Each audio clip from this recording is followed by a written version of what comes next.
maka perencanaan itu harus diikuti oleh regulasi yang baik. Kalau kita yang merencanakan tanpa sebuah regulasi, minta maaf, akan sebatas perencanaan. Ini persoalan kita di sini, regulasinya tidak sampai pada eksekusi, sehingga efek jerahnya itu tidak ada. Sekolah boleh dibangun, anak mau sekolah baca tulis bagaimana? Itu yang pertama. Lalu yang kedua, kita lihat lingkungan hidup. Minta maaf, orang asli Papua udah jati diri ada pada alam. Ketika alam itu dieksploitasi, maka kehilangan jati diri orang Papua di situ. Saya ambil contoh, pemerintah Amerika dan Australia menyelamatkan suku Indian dan Aborigin. Dia membeli hutan, dia menempatkan orang Indian di situ, Aborigin di situ untuk diselamatkan.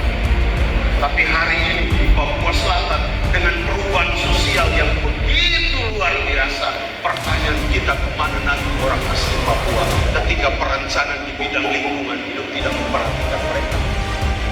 Mereka kehilangan jati diri hari ini. Identitas mereka sudah mulai tercabut karena mereka orang asli Papua. Soal lingkungan hidup alam, mereka bicara soal budaya di sini. Hukum adat, semua ada pada alam mereka. Maka ketika perencanaan saya minta, ayo perhatikan lingkungan hidup supaya mereka tidak tercerabut dari alam mereka. Tanda-tanda itu sudah muncul Pak.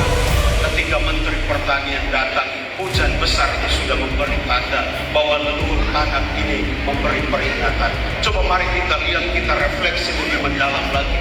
Bukan hanya sekedar soal investor masuk. Boleh investor masuk, tidak dilarang, tetapi ada sekat, ada batasnya. Investor masuk bagus untuk membuat perubahan, tapi pertanyaan lagi, investor masuk lalu CSR-nya bagaimana?